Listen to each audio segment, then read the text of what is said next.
What is going on, guys? It is Wrestlelamia here, back with some more news. Join us now as we look at the wildest news stories and rumors you need to know, including the worst WWE botch ever that led to a title change, a WWE wrestler's injury has led to concussion protocol, WWE was apparently blindsided by the negative reaction, a WWE star returned much earlier than expected, is WWE teasing another retirement, these call-ups from NXT have been cancelled, and much more. Be sure to subscribe and hit that notification bell for daily wrestling videos and follow us on Facebook for exclusive lists.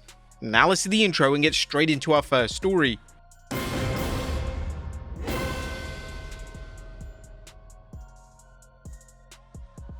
Our first story looks at the worst WWE botch ever that led to a title change.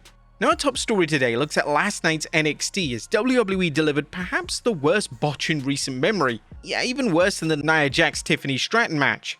NXT television crowned a new champion last night as Thea Hale defeated Blake Monroe to become the new NXT Women's North American Champion. But the only problem was that this was never supposed to happen. And yeah, it was kind of obvious to anyone watching the footage that this was a major botch, as the two wrestlers, the referee, and the NXT announce team had no idea what occurred. It's now been confirmed by multiple sources that this was a total botch and we witnessed an accidental title change in WWE. Fightful Select were the first to break the news, saying Thea Hale became NXT North American Champion, but was not meant to be. On the December 16th episode of NXT, Thea Hale pinned Blake Monroe to become the NXT North American Champion. Confusion ensued as Blake Monroe got a hand but not a shoulder up before the three. There was a heavy delay before Thea Hale's music ended up hitting. The report adds that the original finish was supposed to see Monroe retain the title, and this unexpected change has now sent NXT Creative into a tailspin. Fightful Select confirmed with NXT sources that this was not intentional and that Blake Monroe was set to retain a title. There was said to have been a scramble backstage when the botch happened and immediately following it. We're told that it specifically caused issues because there was creative specifically in place with Thea Hale not being champion. We're told that was immediately being changed to adjust. This ended up affecting multiple people's creative that was set for the next couple of weeks. We'll work to find out what else had changed. Now, according to the report, it's unclear who got the blame, but those involved were just moving forward backstage to make changes to ensure that this didn't impact NXT programming moving forward. Now, when you watch the footage, it's clear that Monroe has the wind taken out of her, and when Hale goes in for the cover, her hair covers Monroe's face and shoulder region. It's possible that Monroe didn't have the capacity to kick out, or if she offered a kick out of any sorts, the referee wasn't able to see it due to her shoulder being obstructed. Whilst this isn't a great look for the biggest wrestling company in the world, instances of this nature do happen, and they're bound to happen when producing a live pro wrestling show. We've heard of the rule that referees have to call it as they see it in the ring, so if a wrestler was supposed to kick out and they don't, then they continue on with a pin, as seen with the Nia Jax match.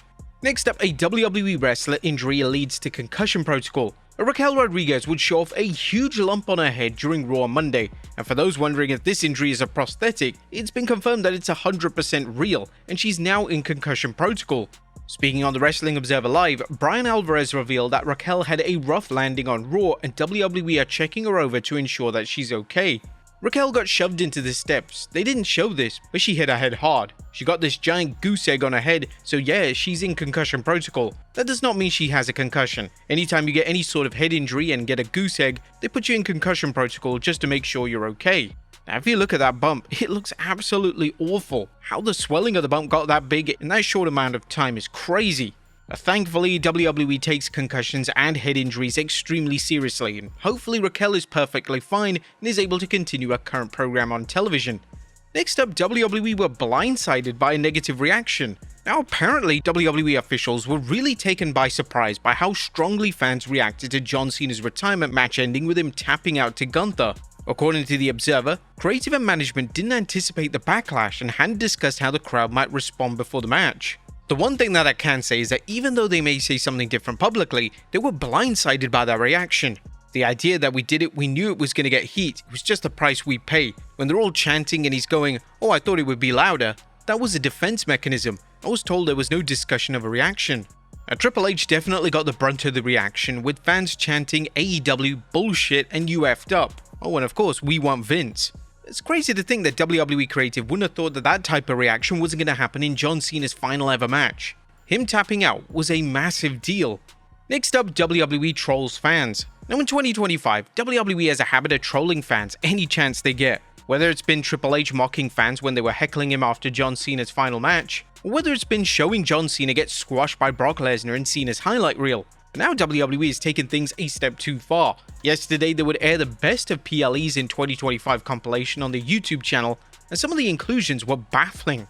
Amongst the matches featured included Brock Lesnar vs John Cena from WrestlePalooza, the War Raiders vs The New Day from WrestleMania, and John Cena vs Cody Rhodes from WrestleMania. I mean, these matches are amongst the worst received matches of the year, and to think that WWE believed that they belonged in the best of series for 2025 is puzzling. I mean, what are they smoking here? There's definitely a huge disconnect between what WWE believes is a great match and what the fans associate with a quality matchup.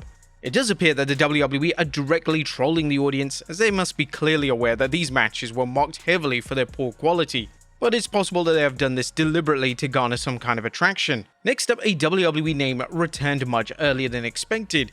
Liv Morgan was heavily rumored to return in January of next year, but WWE would deliver a return at Survivor Series War Games last month. It's been speculated that they rushed Morgan's return, and it's now been confirmed by her partner Raquel Rodriguez that WWE brought Morgan back into the fold much sooner than expected. Speaking of going ringside, the former NXT Women's Champion revealed, "You know, if I know Liv Morgan as good as I think I know Liv, I'm actually not surprised she's back already because that girl is hungry. I know that hunger that built up as you're just watching is really just eating at you and getting out, and so the fact that she was able to get through rehab and get back to 100% and be back early, I mean, I'm very, very happy that she's back in Judgment Day and back on Monday Night Raw. And I think everybody else is too. We're all happy to see her." Now, as long as Morgan is medically cleared, then there's not an issue in bringing her back early. Morgan was one of the early favourites to win the Women's Royal Rumble in January, but with the return coming before the Rumble, it's unclear if this is still on the cards. Next up, another retirement happening? Are WWE teasing a retirement angle with Nikki Bella? Well, after Raw this week, Women's World Champion Stephanie Vaquer cut a social media promo, and in the promo, Vaquer stated that she's going to make Nikki retire indefinitely. "I don't know why you keep insisting on messing with me, Nikki. I was having a great match with Raquel. I'm always in control and you're making me lose my patience. I know what you're still doing here. You should retire, and if you don't want to, I'll make sure you do." But Nikki thinks that it's going to happen in a different way, and maybe WWE might have Rhea Ripley retire her. Speaking on an interview with KTAR, Bella mentioned, "So I want to be like in my greatest heel moment. I want to be like top heel, probably have a faction behind me, unstoppable, and I think I would want it to be Rhea Ripley." Now this is interesting because Nikki has gone on record to state that this is her final WWE run, so could WWE be booking a title versus career match between Vaquer and the WWE Hall of Famer? Nikki did originally state that she wanted to retire alongside her sister Brie Bella, but rumors and rumblings of Brie signing with WWE have now been non-existent, so it's possible that they have no interest in bringing her back for one last run. Next up, NXT call-ups cancelled. Now, coming out of Saturday night's main event, fans firmly expected there to be a number of call-ups from the NXT brand. Names such as Obafemi, Sol Ruka, and Javon Evans all had great showings, and with SmackDown reverting to the 3-hour format next month, it would have made a lot of sense for WWE to call up one or two names. However, according to Brian Alvarez from the Wrestling Observer Live, they aren't calling up a single name to the main roster at this stage. This is completely baffling and could backfire in a major way. SmackDown has a limited roster, and the show feels stale due to how many repetitive feuds and matches are going on within the show. Increasing the runtime of the show by an extra hour and not adding a single new talent makes no sense whatsoever, and it's almost as if WWE doesn't care about the quality of the blue brand. Next up, Theory, a huge draw. Now, coming out of Raw this week, there was huge interest in the Masked Man reveal, and it resulted in Austin Theory's big reveal obtaining over 5 million views on WWE's Instagram page. This is significant as it's the most viewed segment or moment from Raw by a huge margin, and it could be on track to be one of the most viewed Raw segments of 2025. The comments are extremely positive when it comes to the reveal, and a lot of fans would like WWE to give Theory another chance, and they're hoping that the angle leads to Theory getting a renewed push. Now, there is some concern that Theory is just going to be inserted into the Vision just to take the pins, but hopefully they will avoid this and try to keep the former US champion, well, somewhat credible, as you can only go up from here, right? The Vision stable itself has vastly changed over the past few months, and now that Seth Rollins has officially been booted out of the group, we have a stable featuring Paul Heyman, Bronson Reed, Bron Breakker, Logan Paul, and now Austin Theory. A lot of fans have been wondering if WWE will revisit the A-Town Down Under story arc, as Grayson Waller has been mocking Theory on Raw for months, but due to both names being heels, they may retcon this and pretend like it never occurred. And finally, WWE high on a star. Our final story today looks at Maxine Dupree, as a new report has signaled that WWE are high on the young star. Dupree is perhaps the most improved wrestler of 2025, and she's walking into the new year as the reigning Women's Intercontinental Champion. Dupree has a ton of personal character development over the past few weeks, and this has mainly been achieved thanks to vignettes, and these vignettes have been received extremely well by fans. According to a new report from Fightful Select, the vignettes have also gone down well backstage in WWE, and talent backstage are happy that they're doing something meaningful with both Dupree and her mentor Natalya. A series of vignettes have made a good impression in WWE and among fans. Over the last couple of weeks on Raw, we've seen vignettes featuring Intercontinental Champion Maxine Dupree and her tag team partner Natty Neidhart. Their montage is used to underscore Maxine's improvement in the ring. The report added that Rob Fee is the man responsible for the vignettes.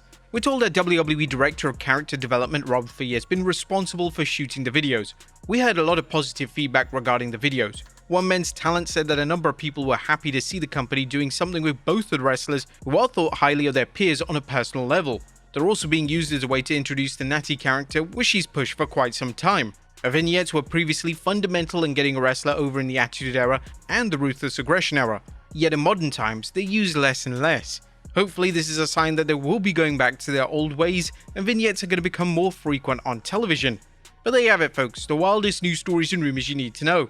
Be sure to leave your comments down below, and I'll see you next time with some more wrestling content.